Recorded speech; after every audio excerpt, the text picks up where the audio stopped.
Hey guys, welcome back. Today we have a video about film developing. A lot of you know how our scanners work. We did a video on that and there's a lot of information online, but there's not so much information about the different developers, all the different kinds you can buy, what they do and how they work. We just got one in that we're going to be refurbishing and getting ready for the lab here, so we thought it was the perfect opportunity to show you how they work.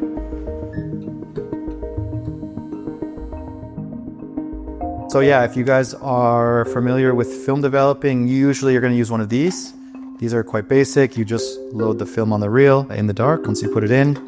This container makes it light safe, and then you can develop everything yourself. You just pour the chemicals in and you have to do the rotation yourself. If you're going to upgrade a little bit and you're a bit more serious, then usually people switch to the Jobo system and you'll probably buy one of these machines.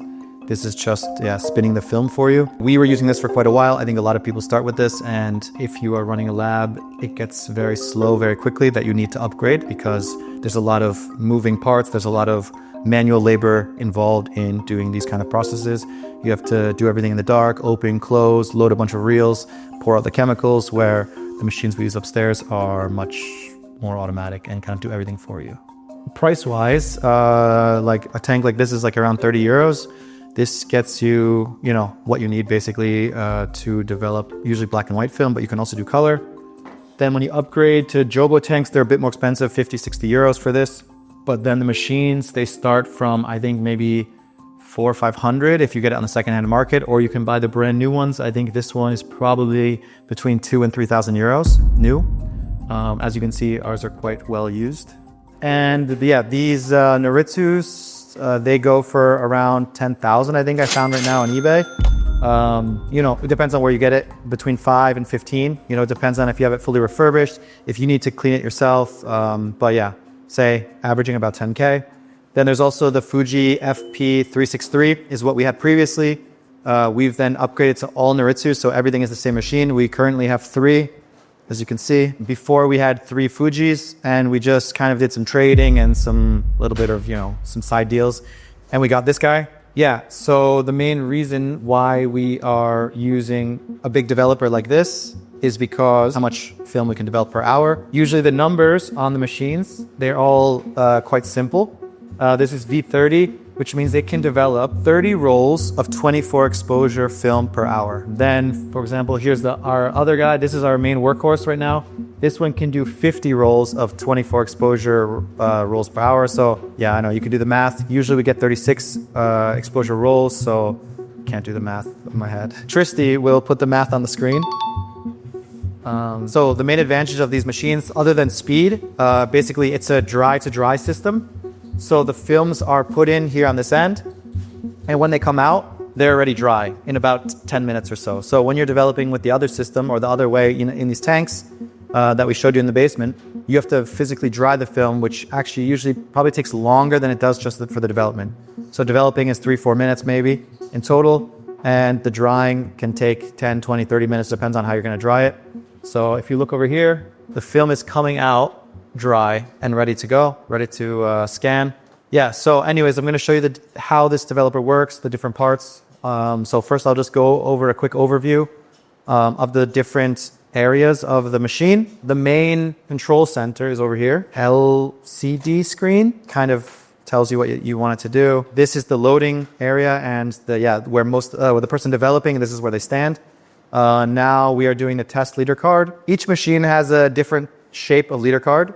This is where we're actually attaching the film. Yeah, these are the leftover tapes after we cut off the films, but yeah, the film goes here and we physically push it into the machine and we close it, and then this becomes a light safe box. One other thing is we wanted to show you how we basically prep the films to go in the machine. We have Tristan's job here ready to go.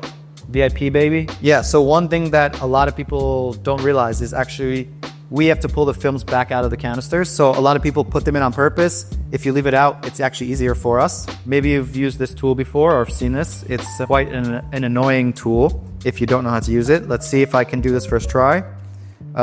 We used to in the past have to do every single film with this machine. Oops. Anyways, it doesn't matter. In the past, we were using this for every film, and then we discovered this beautiful machine. This is basically an automatic film puller. Literally, we put the film on these little tongues here that will eventually come out. I'm putting the film on, closing it. I go halfway, and then this light lights up once it's ready. And you do this, and the film is pulled out. So yeah, this saves your fingers. It saves a lot of time. Yeah, this is a very important machine in the lab. But yeah, always we get a lot of films that are messed up or ripped or whatever, and we end up using this thing because this is still manual, and if you know how to use it, you can really, you get used to it and you know how this one works. But Tristan's film is a little fucked up here. Let's see. Woo, I still got it, baby. Okay, so the first step that we always have to do is pull out all the film leaders, and then we need to put the stickers on it. And this is how this works. We have this stickers that have numbers on them. They have the same number twice. So one number goes on the job sheet, the other number goes on the emulsion side underneath here. So we have this beautiful prep station. There's also different ways that you can use this station. I like it this way. Yeah, we're basically gonna cut the leaders off now, nice and straight. Then we take the leader card, we put it here. We put the tape here. Make sure we always put the tape over top of the number so that there's no possibility that the number can fall off in the machine. You don't know how many filters we have cleaned from machines we bought in that has these fucking numbers stuck in the filters. We do it on both sides. I don't know. We rather, use a little bit of extra tape to make sure that the film doesn't get ruined. So yeah, now basically we've taped Tristan's 2 films to this leader card. And yeah, then we just keep them in order and pop them in the machine. So yeah, I open it up. Literally the leader card just goes in this slot here. The leader card then, once I close this, will engage this, the sprockets. It'll grab the leader card, it will start pulling it in. It's gonna go in and the film will then be pulled out of the canisters. When the canister gets to the end, there's an actual knife inside of here. There's gonna be some pressure, and I don't know how to explain it, but basically it's gonna be pulled out and the machine will feel that there's pressure, and then a knife is gonna come up and cut quickly the film. So now we close it. This starts blinking green. It's saying here, leader card being fed. And you can see here, this is the overview of the machine. Leader card being fed. We've done 99 films today so far. So yeah, that's just the loading part. This is where most of the people will be standing. This is where you're gonna be seeing what it wants you to do. It's gonna beep. It's gonna tell you what chemicals need to be loaded, or if it's full of waste chemicals, or basically the whole information system is here. Once the film goes inside, it's going through all, so now it's mad because we opened it and we ruined the film that we put in. There's no film, but just it thinks that. Basically, how the system works is there are 7 different baths here.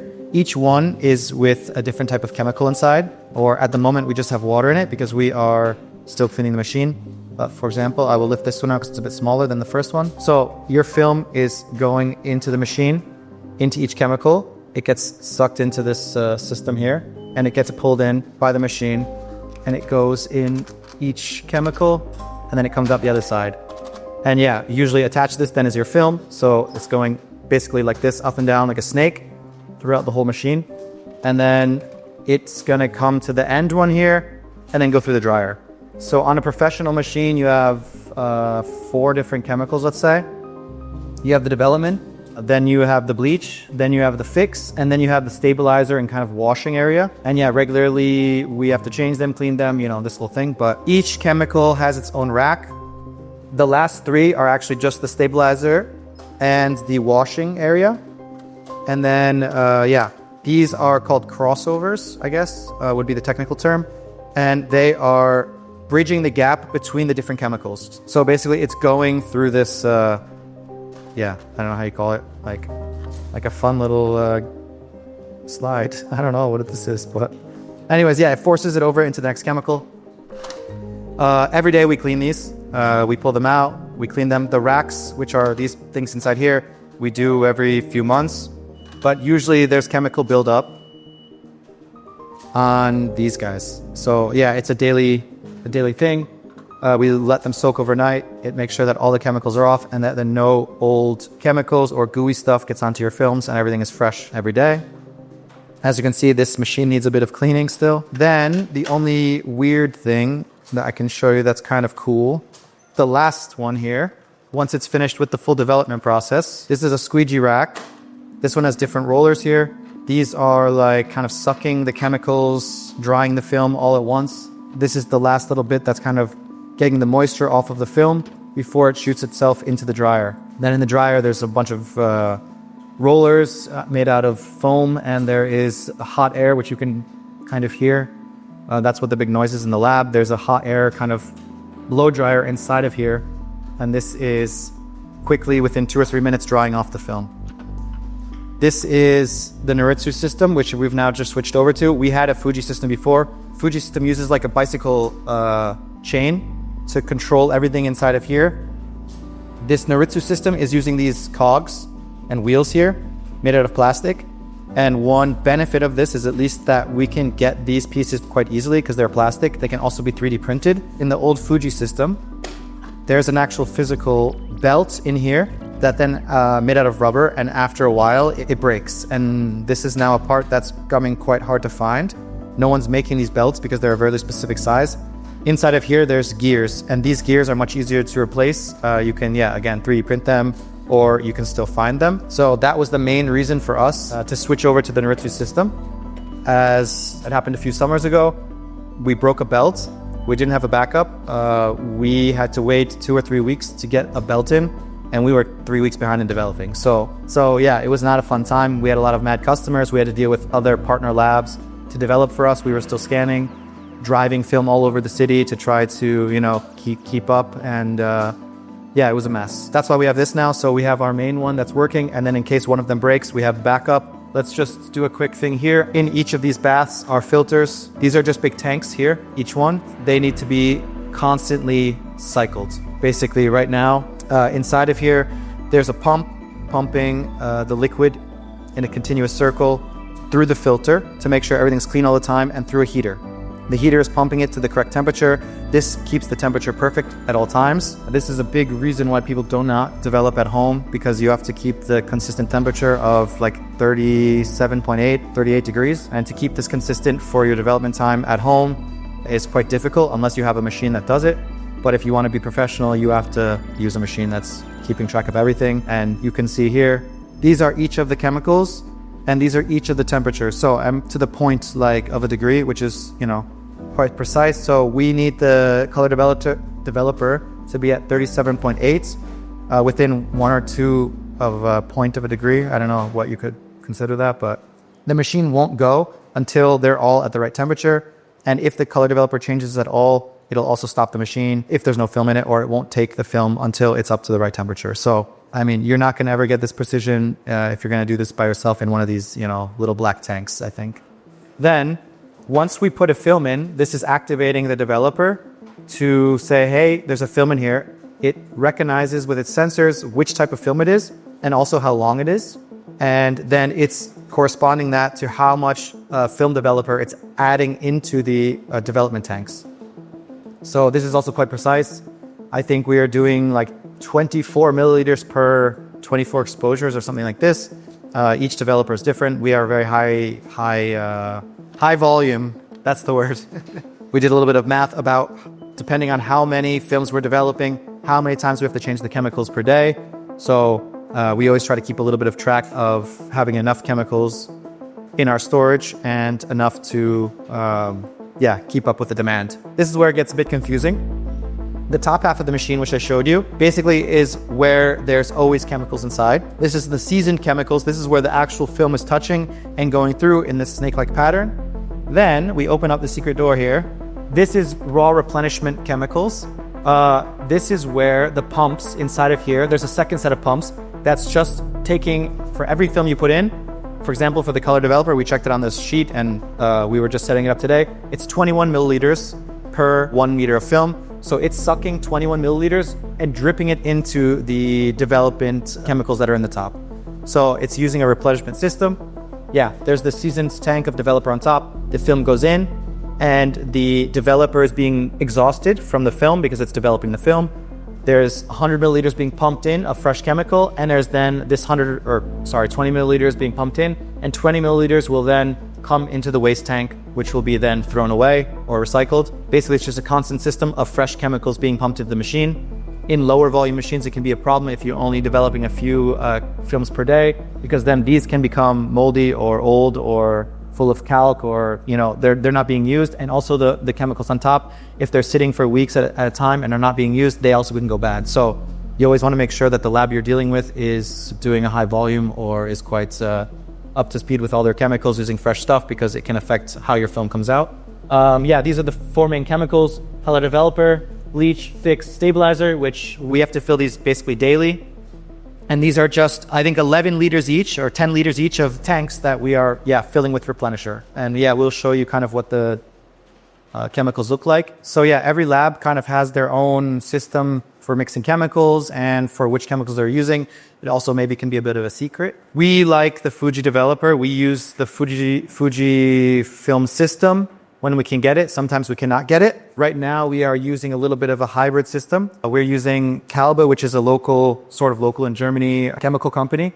They have formulated a developer for high volume labs that is the same as the Fuji stuff. We're using official Fuji chemicals for most of it, for the development, which is the most important for us, and we really like the colors, so we stick with that. There was a really big problem with delivery in the last few months, for the fixer, so we had to switch over to this company because they're easy to get. It's in Germany, it's fast, comes the next day. So we're using, for the first half of the system, we are using the Fuji developer and the Fuji bleach. In the second half, for the fix and the cleaning, we're using this Kalbe stuff, which does not really affect the outcome of the film. And the stuff is nice, high quality. We like it. But every lab can be different. There was Tetanol, there's Kodak, there's Fuji. And I'm not sure in the States or, in every part of the world, there's probably their own chemical company doing stuff for these kind of labs. But we're lucky enough that we can get Fuji from, I think, the Netherlands. It's brought over for us. So just a quick thing to explain how it's working. Most of them, they are needing to be mixed with water. This is down here. Like I said, again, this is more concentrated stuff. And this is getting dripped into this already sort of seasoned bath of chemicals. For our fix, let's say, this is 3 liters of pure fix, concentrate. We have to mix this with 7 liters of water. So usually when it's beeping and needs the fix, we take this, we pour this in, and we add 7 liters of water. There's a little mixing stick here. Mix it around, and it's good to go. And this should get us about, 200 rolls, maybe 150 to 200 rolls. We have to do it quite often, at least I'd say once a day for all of these. It's very dirty because it depends on how nice you are at pouring your chemicals. The last bit of the film developing process for us is the waste chemical. This is a very big thing that until you start a lab, you don't really realize how much waste you produce, which, it kind of sucks. For film photography, we're trying to be, for us, as environmentally friendly as possible, but there's still some stuff that you can't get away from. And one of them is the waste chemicals. At the back of all the machines here, there is different spouts. They're all labeled with which chemical it's coming from. And this one's still not set up, so it's just with no tubes on it. There's all different ways to do it. We personally store them in containers, and then we have a company pick them up, which, costs us money. There is silver in some of the chemicals, so we do have a small collection of silver that we're trying to refine. No, okay, I have to not say that, but I really want to do a video where we make some jewelry, because we really have silver, I think. Anyways, there is, in our system here, we literally just fill 10 or 20 liter canisters with the different waste chemicals. You just open it. Now, this is all, already used, developer or fixer from inside the machine. It goes in here, we have it labeled as waste, and then it gets recycled. This was the biggest thing that we didn't realize when we first started the lab. We were kind of in too far before we realized that we have to pay for all the waste chemicals. And this is a kind of hidden cost that most people don't realize. And also when we're developing film and changing the prices around or raising the price, this is also one of the reasons why, because you have to imagine a company coming and picking up, 1,000 liters of waste chemical. They have to transport it back to their thing. They have to get rid of it. And this brings a big cost onto us. Yeah, anyways, this is a different video for us. We just wanted to give you some information because, yeah, we tried looking on YouTube and there's not many videos about the Noritsus or how film is developed in a major lab and, actually how the developer works. It took us quite a while. We've been doing it for 7 years for us to understand how it's working, how to fix it. Now we kind of know what every little bit does and what every little beep means. But this takes a while, it's just from experience. And I think hopefully this helped a little bit someone who's trying to start their own film lab. And yeah, if you have any questions, you can always reach out.